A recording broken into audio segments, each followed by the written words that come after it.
Adapun Yefta, orang Gilead itu, adalah seorang pahlawan yang gagah perkasa. Tetapi ia anak seorang perempuan sundal. Ayah Yefta ialah Gilead.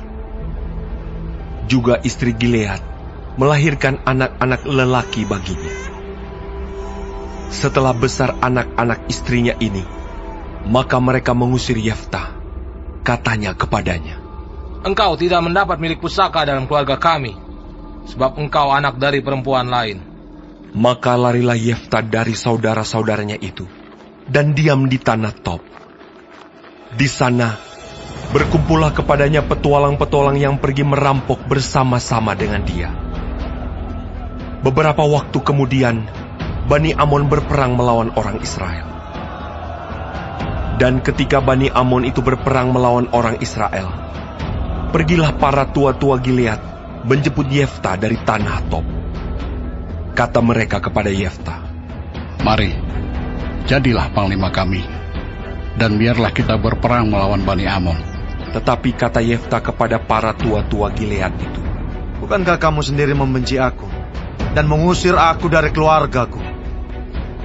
Mengapa kamu datang sekarang kepadaku pada waktu kamu terdesak?"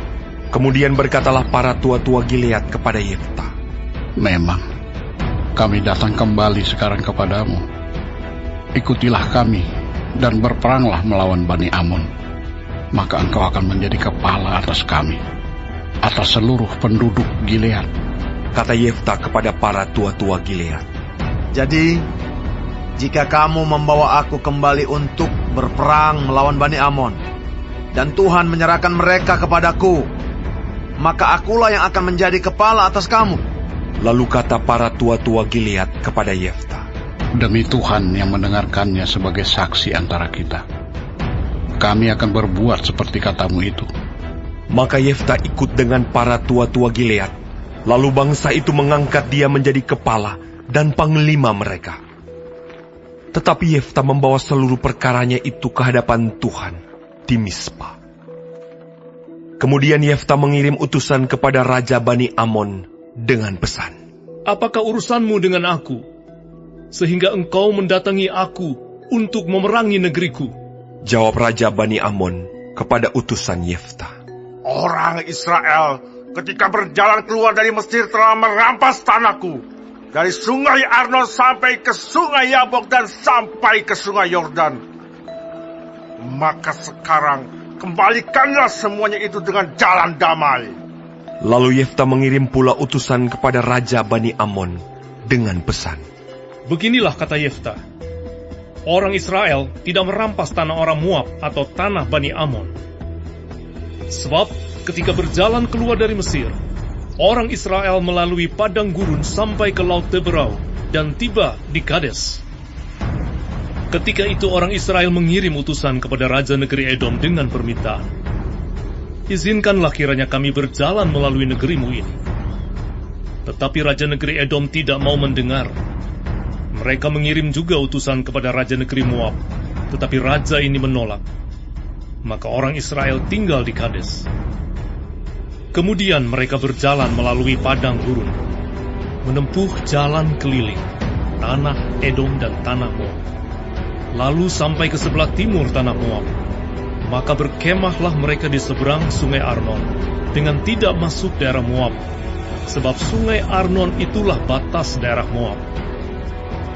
Lalu orang Israel mengirim utusan kepada Sihon, raja orang Amori, raja di Hesibon, dan orang Israel meminta kepadanya, 'Izinkanlah kiranya kami berjalan melalui negerimu ini sampai ke tempat yang kami tuju.' Tetapi Sihon tidak percaya kepada orang Israel yang hendak berjalan melalui daerahnya itu. Maka dikumpulkannyalah seluruh rakyatnya. Ia berkemah di Yahas, lalu berperang melawan orang Israel. Tetapi Tuhan, Allah Israel, menyerahkan Sihon dengan seluruh rakyatnya ke dalam tangan orang Israel, dan mereka dikalahkan. Sehingga orang Israel menduduki seluruh negeri kepunyaan orang Amori, penduduk negeri itu. Demikianlah dimiliki orang Israel seluruh daerah orang Amori itu, dari sungai Arnon sampai ke sungai Yabok, dan dari padang gurun sampai ke sungai Yordan. Maka sekarang Tuhan, Allah Israel, telah merebut milik orang Amori bagi Israel, umatnya. Apakah engkau hendak memiliki pula tanah mereka itu? Bukankah engkau akan memiliki apa yang diberi oleh Kamos Allahmu? Demikianlah kami memiliki segala yang direbut bagi kami oleh Tuhan, Allah kami. Lagi pula, apakah engkau lebih baik dari Balak bin Sipor, Raja Moab? Pernahkah ia menuntut hak kepada orang Israel? Atau pernahkah ia berperang melawan mereka? Ketika orang Israel diam di Hesibon dengan segala anak kotanya, di Aroer dengan segala anak kotanya, dan di segala kota sepanjang kedua tepi sungai Arnon selama 300 tahun, mengapa pada waktu itu engkau tidak melepaskan kota-kota itu? Jadi aku tidak bersalah terhadap engkau, tetapi engkau berbuat jahat terhadap aku dengan berperang melawan aku. Tuhan, hakim itu, dialah yang menjadi hakim pada hari ini antara orang Israel dan Bani Amon. Tetapi Raja Bani Amon tidak mendengarkan perkataan yang disampaikan kepadanya oleh utusan-utusan Yefta. Lalu roh Tuhan menghinggapi Yefta. Ia berjalan melalui daerah Gilead dan daerah Manasye, kemudian melalui Mispa di Gilead, dan dari Mispa di daerah Gilead, ia berjalan terus ke daerah Bani Amon.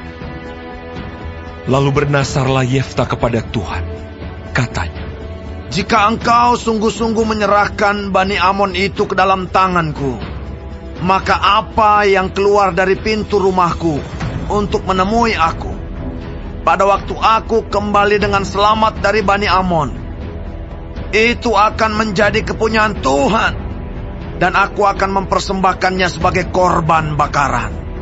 Kemudian Yefta berjalan terus untuk berperang melawan Bani Amon, dan Tuhan menyerahkan mereka ke dalam tangannya.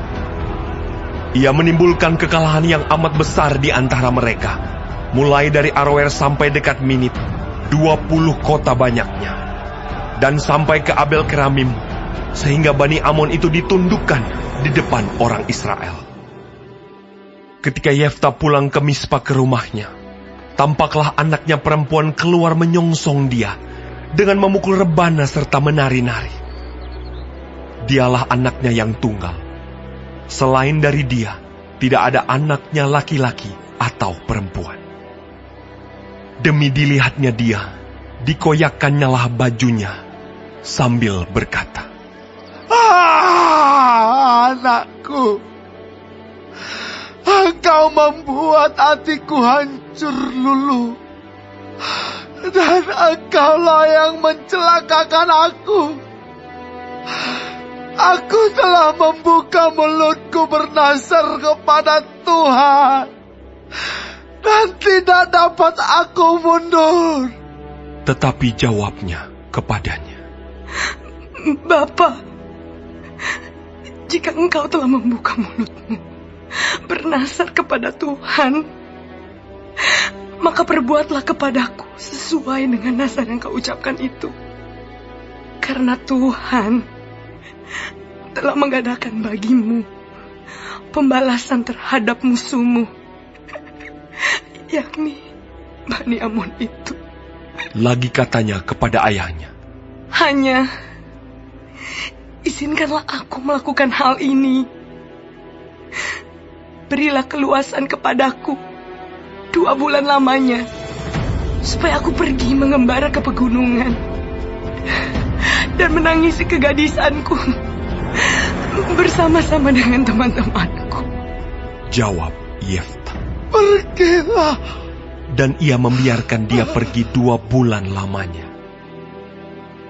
Maka pergilah gadis itu bersama-sama dengan teman-temannya menangisi kegadisannya di pegunungan. Setelah lewat kedua bulan itu, kembalilah ia kepada ayahnya, dan ayahnya melakukan kepadanya apa yang telah dinasarkannya itu. Jadi gadis itu tidak pernah kenal laki-laki. Dan telah menjadi adat di Israel, bahwa dari tahun ke tahun, anak-anak perempuan orang Israel selama 4 hari setahun meratapi anak perempuan Yefta orang Gilead itu.